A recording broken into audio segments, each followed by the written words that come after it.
Hello, welcome to another video on this Big O notation series. And in this video, we'll be covering the O of n, which is the linear time complexity. In the previous video, we discussed about the O log n, which is the logarithmic time complexity, and we also explore some concrete examples on how the O log n works. So if this is your first time coming to this channel, please ensure you subscribe, like, and set the notification so that when a new video is uploaded, you will receive notification about a new video. Now, what is O of n? O of n means that the run time increases at the same pace as the input size. The algorithm takes proportionally longer to complete as its inputs grow. The linear time algorithm runtime increases linearly with the input size. The input size is directly proportional to its runtime. What are some of the examples of O of n? The first example I have here is the act of reading a book.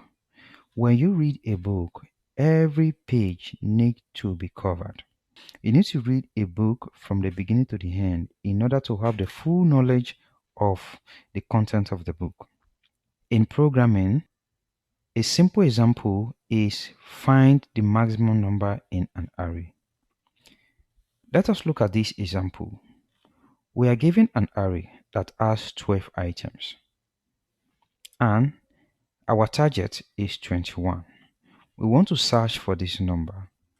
To search for the target using the O of n time complexity, every value in each position has to be visited from beginning up till we get to the value 21.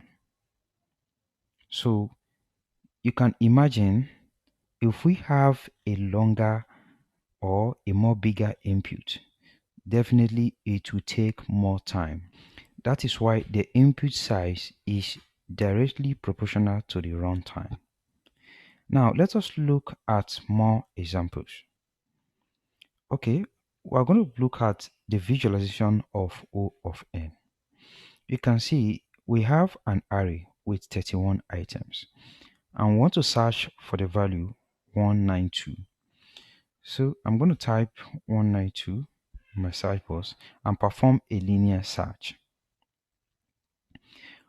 I want you to note what is going on here. You can see every value in each position must be visited. That fashion continues until we get to the target in which we are looking for. At this position is stop. At worst case scenario, this is O of n time complexity. So now you can imagine I decided to search for the last item, which is 969. Definitely it's going to take more time. So I will repeat again. You can see the input size is directly proportional to the runtime. Okay, let us look at the big O sheet. Right, so this is the big O complexity chart, and you can see the URL, the big O sheet. So you can see this is what the O of n, and you can see the curve. You can see the curve. It start growing. So which this means that the more the input size, the longer this algorithm will take. So you can see the curve, right? So it grows, it keep on growing.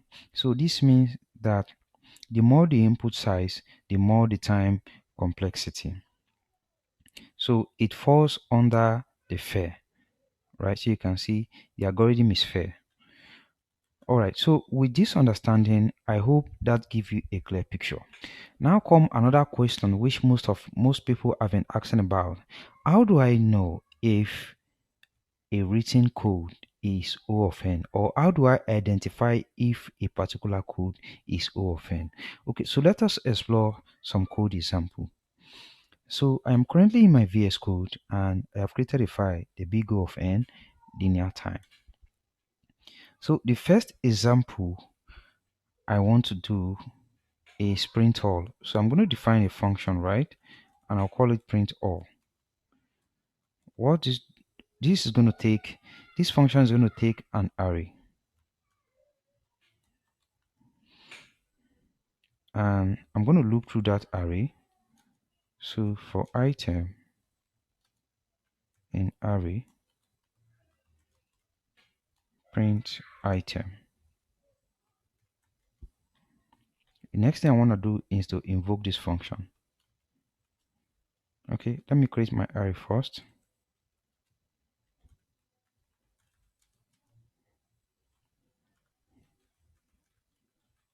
Okay, so I just pass in some random numbers in the array, and I want to invoke that function.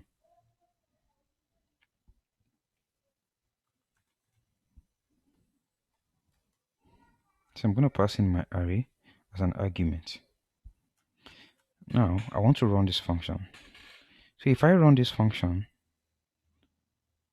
and if you look at the console, right, you will see that every value in the array must be visited. So this piece of code you are seeing here is O of n time complexity. The reason is this piece of code depend on the input. So we're going to print every value in the input size. So the fact that it depends on the input, so this is O of n.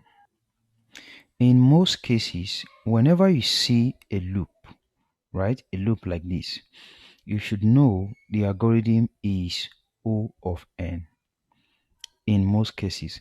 But in rare cases, right, there are sometimes you will see a loop and the algorithm is O of 1 constant time.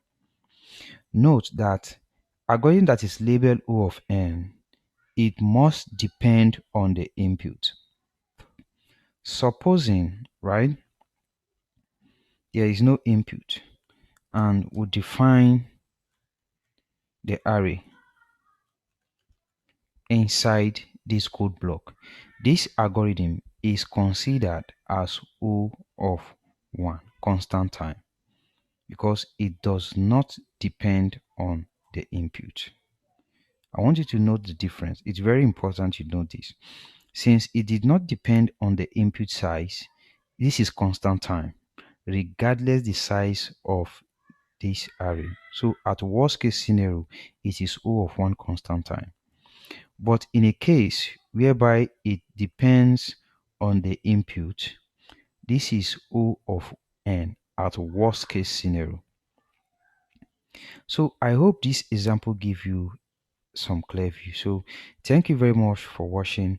If you have not subscribed, ensure you click on the subscribe button and set up the notification so that when a new video is uploaded, you're gonna get a notification about the video. So thank you very much for watching. I'll see you in the next video.